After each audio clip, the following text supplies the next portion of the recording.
Australia's Great Wall of Wire. When the world first heard about our massive fences, they laughed. Thousands of kilometers of wire across the outback? Madness, they said. Newspapers called it a folly, a waste of time and money. Those crazy Aussies, they joked, but they didn't understand our land or our struggle. For us, it wasn't a joke, it was survival. Our farmers faced losing everything to pests and predators. The fence was our lifeline. Overseas, they couldn't imagine a fence longer than the distance from London to Moscow. But we knew what was at stake: our farms, our wildlife, our future. So while the world laughed, we got to work, digging, building, sweating under the sun. We weren't building a monument. We were building a shield. The world could laugh, but we knew these thin lines of wire would decide the fate of our heartland. And soon, the world would see just how serious we were. To understand the fences, you need to know our history. European settlers brought rabbits, foxes, and cats, animals with no natural predators here. The result? A population explosion. Rabbits, in particular, became a plague. One man released 24 rabbits in 1859. Within decades, there were hundreds of millions. They devoured crops, destroyed pastures, and turned green fields to dust. Farmers watched their livelihoods vanish overnight. Then came the dingo, a native predator, but a nightmare for sheep farmers. Dingoes found sheep easy prey, devastating flocks. The battle was on two fronts: rabbits below, dingoes and foxes in the shadows. Trapping, shooting, poisoning, nothing worked. The pests bred faster than we could fight. The land was under siege. A radical solution was needed. The answer? Build a barrier, draw a line in the sand. The war for Australia's future had begun.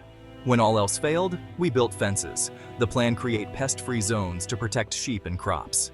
Teams of fencers braved the harshest country on earth. No roads, no shops, just endless bush. They cleared tracks, dug post holes by hand, and strung wire for hundreds of kilometers. Wire netting was buried deep to stop animals digging under. Every post hammered in was a small victory. Maintenance was relentless. Boundary riders patrolled daily, fixing breaks and clearing debris. It was lonely, grueling work, but vital. These fences became our front line in a never-ending battle. Two fences stand above the rest: the rabbit-proof fence and the dingo fence. The rabbit-proof fence, built in the early 1900s, stretched over 1,800 kilometers to keep rabbits out of Western Australia. Workers battled brutal conditions to build it, digging wire deep to stop burrowing pests. The fence became famous, even guiding 3 Aboriginal girls home in the story, "Follow the Rabbit-Proof Fence." But the dingo fence is the true giant, over 5,600 kilometers long, longer than the Great Wall of China. It runs from Queensland to South Australia, protecting sheep country from dingoes. The fence is a patchwork of barriers, joined over decades, with wire mesh sunk deep to stop digging. Keeping it intact is a full-time job. Teams patrol constantly, fixing breaks from animals and storms. These fences are more than wire. They're monuments to Aussie grit.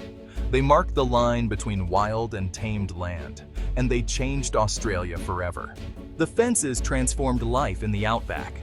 For sheep farmers, the dingo fence meant safety. No more losing flocks overnight. The wool industry boomed, and new towns sprang up along the fence lines. The fence became a landmark, shaping local identity and daily life.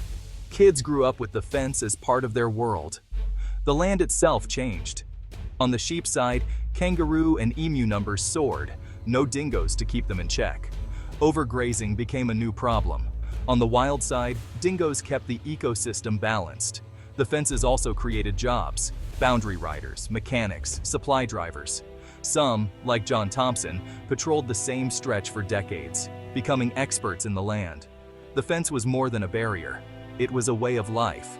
But it also showed how one solution can create new challenges. The story of the fence is the story of Australia itself. The fences brought huge benefits, especially for farmers. The wool industry thrived, rural communities grew, and Australia became a world leader in sheep farming. But every solution has a cost. The fences blocked native animals from migrating, trapping them during droughts. Dingo populations split, losing genetic diversity. Removing dingoes upset the balance. Kangaroo and fox numbers exploded, harming smaller native species. Protecting sheep made life harder for other wildlife. The fences are a double-edged sword, a brilliant fix for one problem, but a cause of others. They show how complex our ecosystems are. Pull one thread, and the whole tapestry shifts. Managing the bush is a delicate act. There are no easy answers. The fences taught us that lesson the hard way. For years, the world laughed at our fences. But while we focused on sheep and dingoes, we missed the bigger truth. Scientists studied the land on both sides of the dingo fence, and the results were stunning. Where dingoes roam, the land is healthier, richer soil, more plants, and more native animals. Without dingoes, overgrazing and soil loss are rampant.